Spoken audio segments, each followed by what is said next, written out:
My name is Jared Sollace, and 3 months ago I started wearing a lapel mic to my wife's office parties. Not because I'm paranoid, though after 15 years of marriage maybe I should have been, but because my forensic audio training taught me to trust patterns. And Bree's patterns had shifted. The snow was coming down hard that December evening as I adjusted my tie in our bedroom mirror. Bree emerged from the bathroom, stunning in her black cocktail dress, the one that cost more than my monthly car payment. "You ready for this corporate circus?" I asked, forcing a smile. She barely glanced at me. "Just remember, Jared, these people are important. Don't embarrass me with your cop stories. Ex-FBI forensic audio specialist stories, actually. But who's counting?" I'd been consulting for corporate security firms since leaving the bureau 5 years ago. Apparently, that wasn't impressive enough for Bree's crowd at Meridian Holdings. "I'll try to contain my working-class charm," I said, clipping the tiny microphone inside my jacket lapel. Old habit from surveillance work, though tonight I wasn't sure what I was surveilling. The Grandview Hotel ballroom buzzed with the kind of forced cheer that only corporate holiday parties can produce. Ice sculptures melted slowly beside champagne fountains, while executives in $1,000 suits discussed quarterly projections and vacation homes.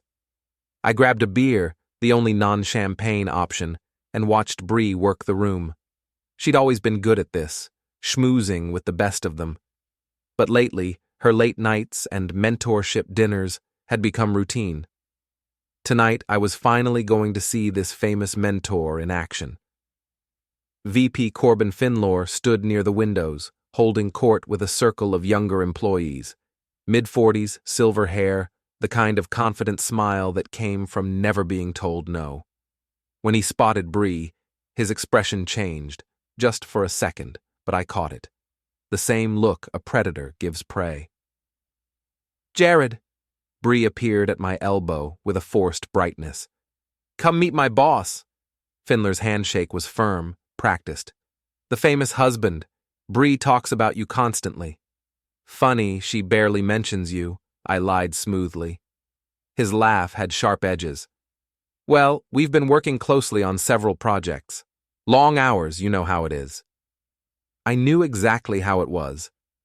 The question was whether Bree did. The evening dragged on with the usual corporate theater, awards for excellence, speeches about synergy, and enough networking to power a small city. I nursed my beer and watched. Finler's hand on Bree's lower back during photos, the way she tensed when he whispered in her ear, the guilty flush that crept up her neck when she caught me looking. Around 10 o'clock, I stepped onto the hotel's outdoor terrace for air. The snow had intensified, coating the city in pristine white that would turn to gray slush by morning. I was adjusting my lapel mic when footsteps crunched behind me. "Needed a break from all the excitement?" Finler joined me at the railing, scotch in hand. Up close, I could see the calculation in his eyes, the way he measured every word before speaking. "Just getting some perspective," I said. "Perspective's important." He took a long sip. "Especially when you're dealing with complicated situations." The hair on my neck stood up. "Such as?" He turned to face me fully, and I caught the scent of expensive cologne mixed with alcohol. "Such as understanding your place in the hierarchy. Some men get territorial when their wives start. Expanding their horizons." "Expanding how?" His smile was predatory now. Professionally, personally, Bree's learned so much these past few months. About business, about herself, about what she really wants from life. I kept my voice level. "And what's that?" "Someone who can match her ambitions, someone who understands her potential." He leaned closer, breath reeking of scotch. "You should thank me, Jared. I taught your wife things you never could." The microphone was picking up every word. I smiled and replied, "And I'll teach you something tonight." His eyebrows rose. "Oh? What's that?" "Patience," I said, and walked back inside. The ballroom had reached peak celebration mode. CEO Saul Markham was preparing to give his annual toast, champagne glass raised, when I approached the small stage where the AV equipment sat unattended. "Excuse me," I said to the sound technician. "Jared Sollace, corporate security consultant. Mind if I borrow the mic for a quick announcement?" He shrugged and handed it over. "Corporate parties, everyone assumes someone else authorized everything." I climbed the 3 steps to the small platform, tapped the microphone twice. The feedback squealed, drawing attention from across the room. Conversations died as faces turned toward me. "Sorry to interrupt," I began, my voice carrying across the ballroom. "I know you're all eager to hear from Mr. Markham, but I wanted to take a moment to thank someone special tonight." Bree's face appeared in the crowd, confusion mixed with horror. Findler stood beside her, still holding his scotch, unaware of what was coming. "See, my wife Bree has been working incredibly hard lately. Long hours, late nights, special mentorship sessions." I pulled out my phone, connected it to the sound system with a cable I'd borrowed from my security consulting kit. "And her mentor has been so generous with his time and expertise." The room was silent now, except for the soft hum of the speakers. "In fact, he was just telling me how much he's taught her. His exact words were—" I pressed play. Findler's voice filled the ballroom, crystal clear through the professional sound system. "You should thank me, Jared. I taught your wife things you never could." CEO Markham's champagne spray hit the CFO square in the face. Gasps echoed off the vaulted ceiling. I looked directly at Findler, whose face had gone ashen. "But that's not all he taught her," I continued, advancing to the next recording. The second recording was from 3 weeks ago, captured when Findler didn't realize Bree's phone was on speaker in our kitchen. His voice, smooth and threatening. "Remember, these mentorship opportunities are confidential. Discussing them with anyone, including your husband, would be a serious breach of professional trust. We wouldn't want that affecting your performance review." The ballroom erupted. Conversations exploded across the room as executives huddled together, phones appeared to capture the chaos, and hotel security moved toward the stage. But I wasn't finished. "Ladies and gentlemen, I present Meridian Holdings' mentorship program." The third recording began, Findler's voice from a conference call I'd intercepted through Bree's laptop. "These private consultations are essential for advancement. Of course, discretion is paramount. What happens in mentorship stays in mentorship." That's when I noticed them. 7 women scattered throughout the crowd, their faces ranging from shock to recognition to something that looked like relief. They'd all heard these words before, in different contexts, different rooms, but the same voice making the same promises. Saul Markham pushed through the crowd toward the stage, his face purple with rage or embarrassment, probably both. "Security, get him off there!" But hotel security was busy dealing with the crowd's reaction. Phones were recording everything, social media posts were already going live, and the Meridian Holdings stock price was about to take a nosedive that would make the evening news. I held up one hand for silence. One more thing. The fourth recording was the crown jewel, Findler's voice from yesterday's lunch meeting with HR Director Linda Sykes. "The NDAs are holding. 7 signatures, 7 silent partners in our success story. As long as they want to keep their jobs, they'll keep their mouths shut." Linda Sykes, standing near the ice sculpture, looked like she might faint. The 7 women I'd identified were now moving toward each other, recognition dawning on their faces as they realized they weren't alone. "Thank you all for your attention," I said into the microphone. "Enjoy the rest of your evening." I stepped down from the platform and handed the mic back to the sound technician, who looked like he'd just witnessed a car accident. The ballroom had divided into 3 groups, executives frantically making phone calls, employees clustering around the 7 women who were comparing stories, and hotel staff trying to maintain some semblance of order. Bree intercepted me halfway to the exit. "What have you done?" she whispered, grabbing my arm. "What needed doing?" I replied. "You've ruined everything. My career, my reputation." "Your reputation?" I stared at her. "Bree, he was blackmailing you." blackmailing all of them. Tears started down her cheeks, smearing her carefully applied makeup. You don't understand. It wasn't what you think. Then explain it. But before she could answer, Findler appeared beside us, his earlier confidence replaced by barely controlled panic. You have no idea what you've just done, Sollace. Those recordings are inadmissible, illegally obtained. Actually, they're not. I turned to face him fully. See, that's the thing about being married to someone. Legally, I have access to her devices. And that terrace conversation, public space, no expectation of privacy, the conference call, Bree's laptop, family property, everything I recorded tonight is perfectly admissible. His face went white. You're bluffing. Am I?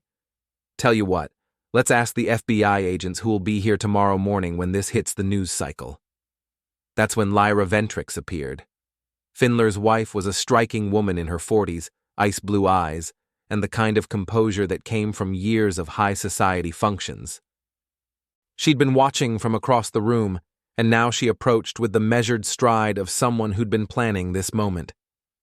Corbin, she said quietly, we need to talk. Not now, Lyra. Yes, now. She turned to me. Mr. Sollace, I believe you've met my husband. Unfortunately. I want you to know that I've been documenting his extracurricular activities for some time. Financial records, travel receipts, hotel bills. I was waiting for the right moment to act. She smiled coldly. Thank you for providing it. She handed Findler an envelope. Divorce papers, filed this afternoon. My attorney will be in touch. Findler's hands shook as he opened the envelope. Lyra, we can work this out.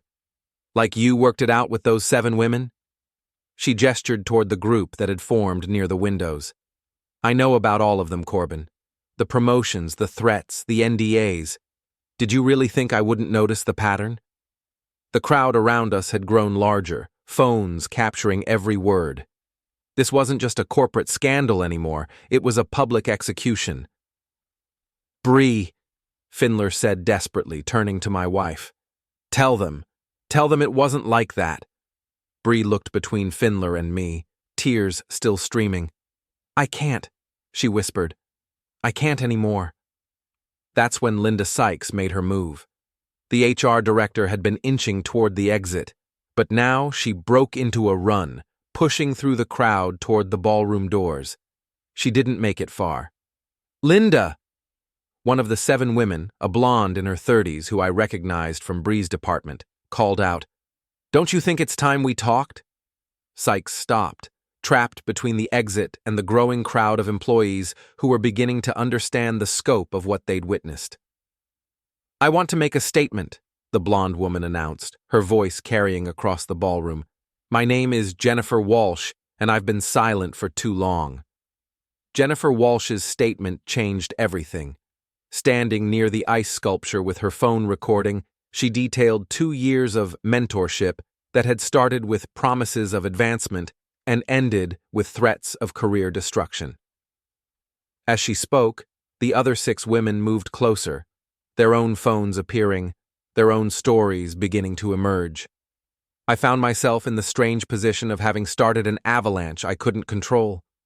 Hotel security had given up trying to restore order and were instead focused on managing the crowd of media representatives who'd somehow materialized in the lobby. Word was spreading fast, faster than I'd anticipated. Bree pulled me aside to a quiet corner near the coat check. We need to leave, now. Why? This is just getting interesting. Jared, please. You don't understand what you've unleashed. Then explain it to me. Start from the beginning. She looked around nervously, making sure we weren't overheard. It started 6 months ago. Findler called me into his office, said there were opportunities for advancement, but I needed special coaching, private sessions to develop my leadership potential. And you believed him? I wanted to believe him. You know how hard I've worked, how long I've waited for a real promotion. She wiped her eyes with a cocktail napkin. The first few sessions were legitimate. business strategy, presentation skills, networking techniques. But then what?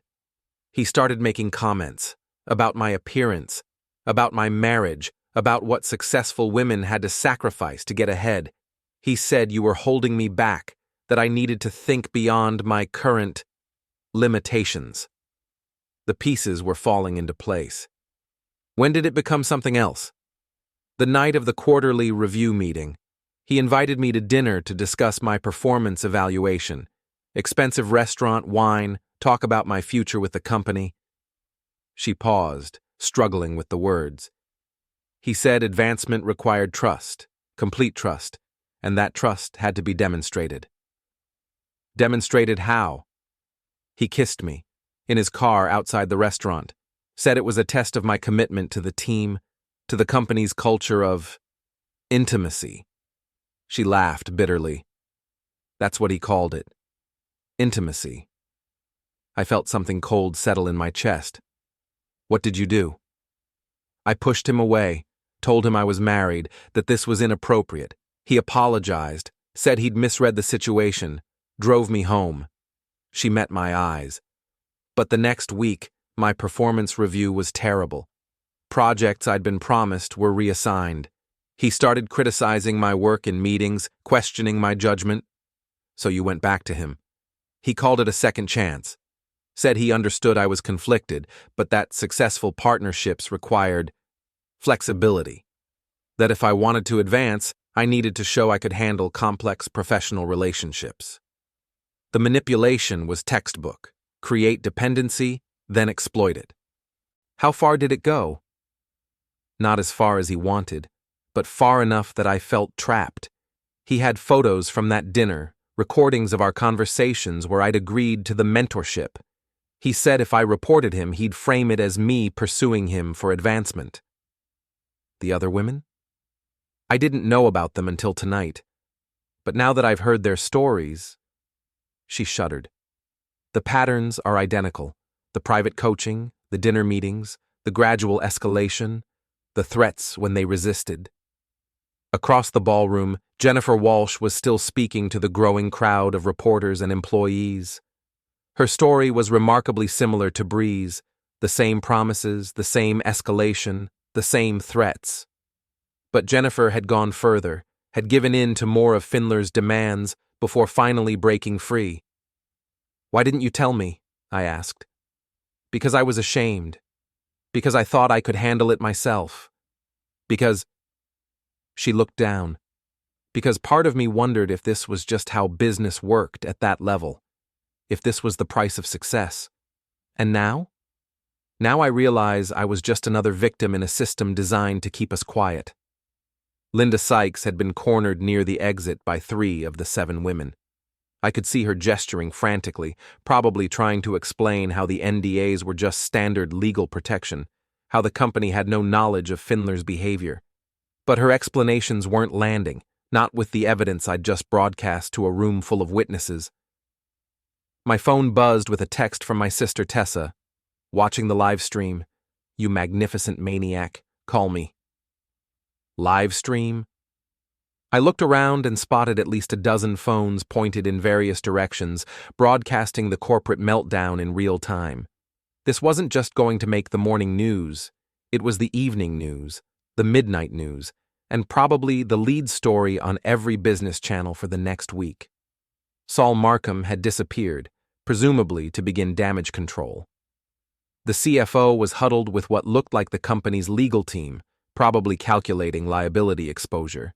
And Findler stood alone near the bar, his earlier confidence completely evaporated as he watched his carefully constructed world collapse in real time.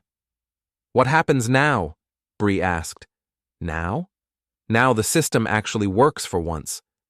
I gestured toward the group of women who were comparing stories, sharing contact information, discussing lawyers. Those NDAs are worthless if the company knew about a pattern of harassment and covered it up. And thanks to Linda's recorded confession about 7 silent partners, that's exactly what happened. I meant what happens to us.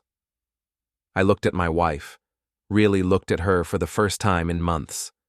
The guilt, The shame, the relief of finally telling the truth were all written across her face. "I don't know," I said honestly. "But whatever happens, it happens without lies between us." She nodded, tears starting again. "I'm sorry, Jared. For all of it." "I know you are." That's when Findler made his last mistake of the evening.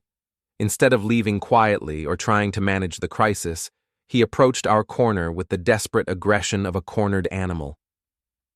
"This is all your fault," he hissed at Bree. "You led me on, encouraged the relationship, then ran crying to your husband when things got complicated."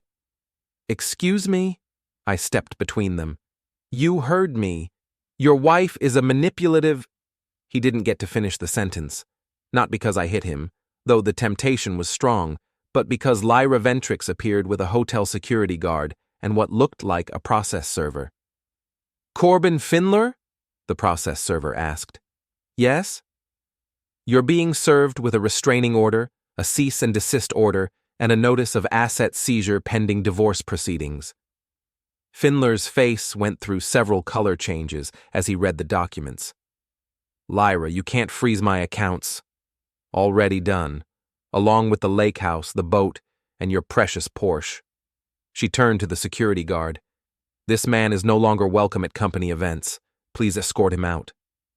As Findler was led away, still protesting, Lyra approached me. "Mr. Sollace, I wanted to thank you. I've been building a case against my husband for months, but I needed a catalyst. Tonight provided exactly that." "You knew about the other women?" "I suspected. Corbin's always been predatory, but he was careful and the company protected him. Your recordings changed the equation." She handed me a business card. "My attorney will be in touch. We may need your testimony in the divorce proceedings." "Of course." As she walked away, I realized the ballroom had largely emptied. The media had followed Findler's dramatic exit, the executives had fled to begin crisis management, and most of the employees had left to process what they'd witnessed. Only the 7 women remained, still clustered together, still sharing stories, still planning their next moves. Bree and I stood alone near the coat check, the debris of the evening's revelations scattered around us like confetti after a particularly explosive celebration. "Ready to go home?" I asked. She nodded. "But Jared? Tomorrow, when this hits the news, when the lawyers start calling, when everything gets complicated." "Yeah? I want you to know that whatever else happened, whatever mistakes I made, I never stopped loving you."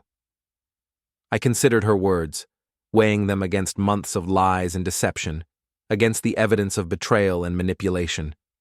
But I also weighed them against the courage it had taken to finally tell the truth, against the relief in her voice when the secrets were finally exposed. "I know," I said. "That's why I wore the wire." The next morning brought chaos that made the previous night's ballroom drama look like a quiet family dinner. It arrived without warning, without mercy, crashing over us in waves that didn't pause long enough to catch a breath. My phone started ringing at 6 a.m. with calls from reporters, lawyers, FBI agents, and what sounded like every employment attorney in the state. The vibrations rattled across the nightstand like something alive, one call bleeding into the next, voicemail notifications stacking faster than I could clear them. I silenced it eventually, not because the noise stopped mattering, but because it stopped being useful. I made coffee and watched the morning news coverage from our kitchen table. The routine felt surreal. Measuring grounds, waiting for the kettle, mundane actions set against a screen filled with urgency and outrage. The story had exploded overnight, not just locally, but nationally. Anchors spoke with grave expressions, graphics pulsed and scrolled, panels of experts nodded and speculated. Corporate executive exposed in live-streamed harassment scandal was trending on social media, and the video of my toast had been viewed over 2 million times. Each replay felt both distant and uncomfortably intimate, like watching a memory that no longer belonged to me. Bree emerged from the bedroom looking like she hadn't slept, which she probably hadn't. Her hair was pulled back without care, eyes rimmed red, movements cautious, as if the floor might shift beneath her at any moment. She paused when she saw the screen, bracing herself. "How bad is it?" I turned the laptop screen toward her. The business news channels were running continuous coverage of Meridian Holdings' stock price, which had dropped 30% in pre-market trading. Analysts spoke over one another, using words like collapse and systemic failure. The FBI had announced a federal investigation into wire fraud and extortion, and 7 law firms had issued a joint statement representing the women who'd come forward. Names blurred together, but the sheer number carried its own gravity. "It's bad," I said. "For them." Her phone rang, probably the 20th call since dawn. She glanced at the screen and declined it. The device went quiet again, but only briefly, like an animal holding its breath. "That was Linda Sykes. She's been calling all morning. Probably trying to coordinate stories before the FBI interviews start." "The FBI wants to interview me?" The question came out small, stripped of the anger she'd carried the night before. "They want to interview everyone. This isn't just a corporate scandal anymore, it's a federal case. Wire fraud, extortion, conspiracy to silence victims of harassment. The recordings I made last night are evidence in a criminal investigation." Saying it out loud made it real in a different way, heavier, more permanent. She sat down heavily at the table. The chair scraped softly against the tile, the sound oddly loud in the quiet kitchen. "I never wanted this to go this far." "You didn't have a choice. None of those women did. That's the point." The words felt steadier than I expected, anchored by a certainty that had taken shape overnight. The doorbell rang, followed by a knock that suggested official business. Not impatient, not aggressive, just firm, practiced, inevitable. Through the window, I could see a black sedan in our driveway and 2 people in dark suits approaching our front door. "FBI," I said, recognizing the look. "Right on schedule." Special Agent Patricia Morrison was a sharp-eyed woman in her 40s who reminded me of my former colleagues at the Bureau. Her posture was relaxed but alert, the kind of composure earned through repetition. Her partner, Agent David Kim, carried a briefcase that probably contained recording equipment and legal documents. He scanned the room automatically, cataloging exits and details without appearing to. "Mr. Sollace, Mrs. Sollace," Morrison said as we settled in our living room. "We understand you have information relevant to our investigation into Meridian Holdings." "I have recordings," I said. 4 conversations that demonstrate a pattern of harassment, extortion, and conspiracy to silence victims." The words sounded clinical, detached from the nights and choices that had led to them. "We'd like to hear those recordings, but first we need to establish how they were obtained." I walked them through the technical details, the lapel microphone, the legal basis for recording conversations involving my wife's devices, the public nature of the terrace conversation. I kept my voice precise, methodical, the way I'd learned to speak when facts mattered more than feelings. Morrison took notes while Kim set up recording equipment, cables clicking softly as they connected. "Mrs. Sollace," Morrison continued, "we understand you were directly involved in what Mr. Findler called his mentorship program." Bree's hands shook as she described her experiences, the gradual escalation, the manipulation, the threats when she resisted. Her voice wavered at first, then steadied as the story found its shape, each detail anchoring the next. It was harder to hear in the cold light of morning, with federal agents taking notes, than it had been the night before in the emotional chaos of the hotel ballroom. "How many other women do you believe were involved?" Kim asked. "Based on what I heard last night, at least 7. But there might be more who haven't come forward yet." Morrison's phone buzzed. She glanced at it and frowned. "Mr. Sollace, are you aware that Mr. Findler has retained counsel and is claiming your recordings were obtained through illegal surveillance?" "Let him claim whatever he wants. Everything I recorded is admissible under federal law. He's also claiming that his relationship with your wife was consensual and that you're orchestrating a revenge scheme to destroy his reputation. I felt something cold settle in my stomach. Is that a problem? Not for us. His attorney's strategy seems to be attacking your motives rather than disputing the evidence. But you should be prepared for aggressive questioning about your decision to record these conversations. After the FBI agents left with copies of my recordings, Bree and I sat in our kitchen trying to process the magnitude of what we'd set in motion. The phone kept ringing. Reporters, lawyers, colleagues, family members who'd seen the news coverage. I need to call work, Bree said, assuming I still have a job. You've been placed on administrative leave pending the investigation, I told her. It was on the news this morning. What about you? My consulting contract with Meridian was terminated at 8 a.m. Apparently, secretly recording executives violates their code of conduct. She laughed bitterly. But secretly extorting employees doesn't? Different standards for different people. My phone rang again. This time it was my sister Tessa, calling from the bar where she worked downtown. Holy cow, Jared. You've made every news channel in the country.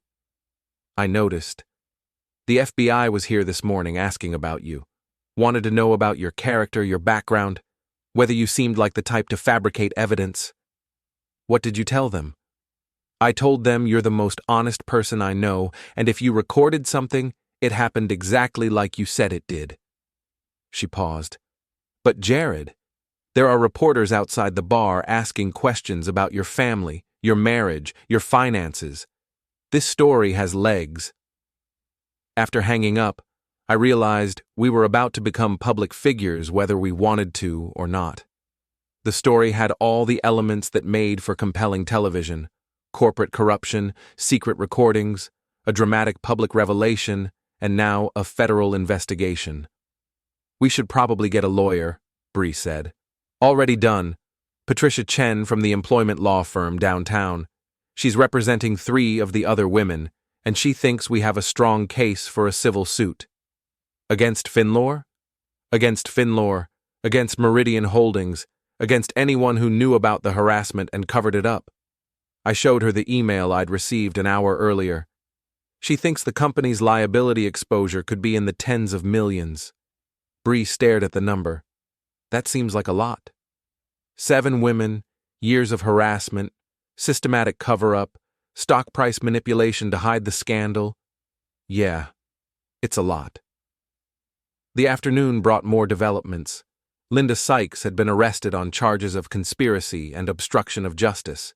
CEO Saul Markham had announced his resignation, and Meridian Holdings had hired a crisis management firm to handle the media firestorm.